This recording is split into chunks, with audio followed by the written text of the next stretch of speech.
আজকের এই ভিডিওতে বস আমরা আপকামিং 3টে কাজের 3 রকম প্রোমো, একটা গান, একটা প্রি টিজার এবং একটা ট্রেলার নিয়ে কথা বলবো। তো চলো আজকের ভিডিও শুরু করা যাক। প্রথমে কথা হবে ক্রেজি ছবির প্রথম গান অভিমন্যু ফার্স্ট গিয়ারে তু।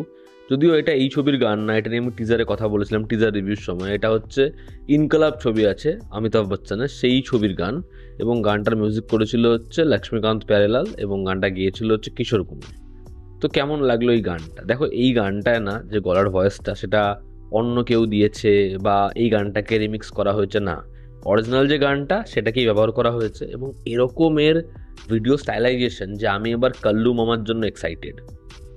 একটা ভিডিও গেমের মতো করে ট্রিট করা হয়েছে, যেখানে প্লেয়ার 1 হচ্ছে আমাদের সোহম শাহর ক্যারেক্টার অভিমন্যু সুদ এবং প্লেয়ার 2 হচ্ছে একটা হাত।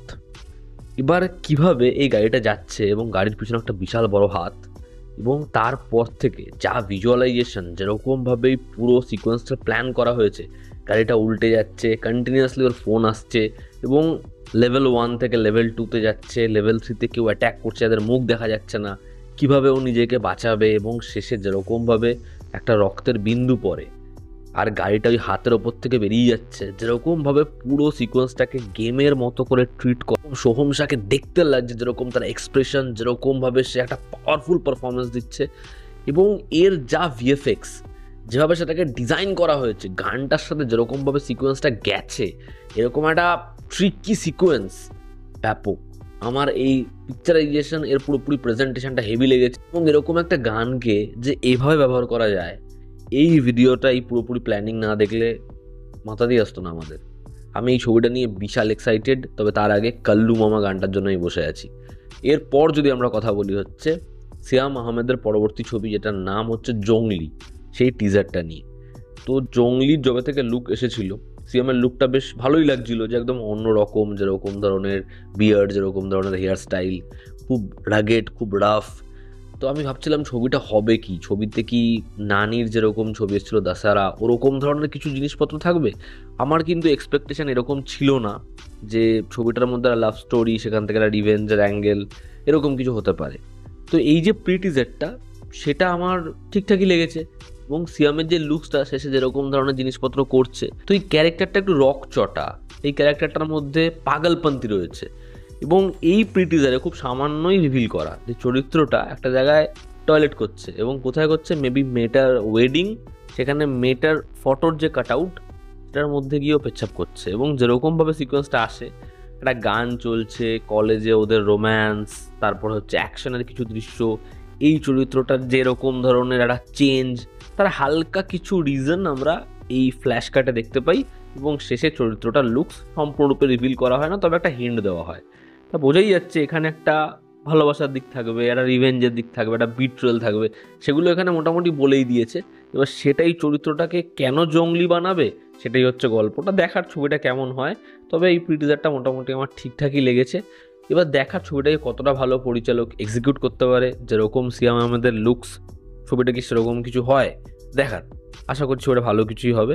তবে এই ছবিটা যেই সময় আসছে, সেই সময় সাকিব খানের ছবি রয়েছে, তো এটাও দেখার এই ছবিটা বক্স অফিসে কী করতে পারে, কারণ সাকিব খানের ছবি মানে তো সেখানে বিশাল বড় একটা অপোনেন্ট।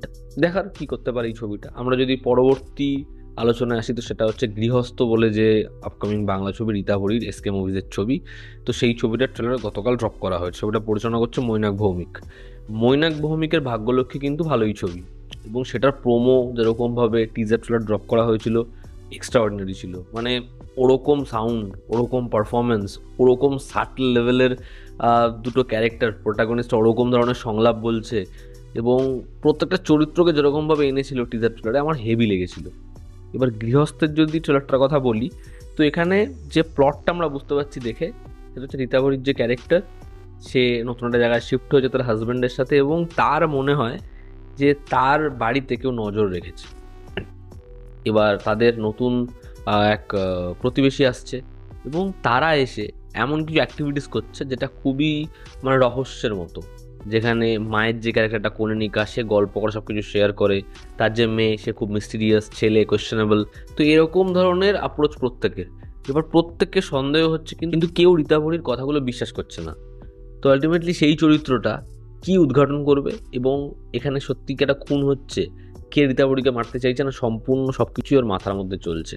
এই নিয়েই মেবি একটা কনক্লুশন আসবে, কারণ এখানে এমন একটা পয়েন্ট আসছে যেখানে মনে হচ্ছে রীতাবরী কি সত্যি সব কিছু দেখতে পায়, মানে একটা সম্পূর্ণ হ্যালুসিনেশন।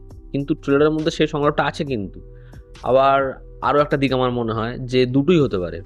রীতাবরীর এই যে বাচ্চাটা, সেই বাচ্চাটা হয়তো আলটিমেটলি মারা গেছে, যে কারণে ও হ্যালুসিনেট করে।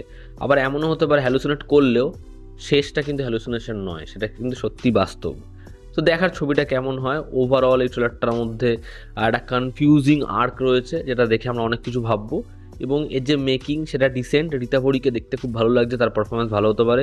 সাপোর্টিং কাস্টে যারা রয়েছে প্রত্যেকেই নিজের জায়গায় ঠিকঠাক লাগছে। এরও যেরকম ব্যাকগ্রাউন্ড স্কোর সেটা একটু চেনা চেনা লাগছে আমার, তবে যেরকম ব্যাকগ্রাউন্ড স্কোর, যেরকম ধরনের রেডিশ ব্লু স্টিন, সেটা ভালো।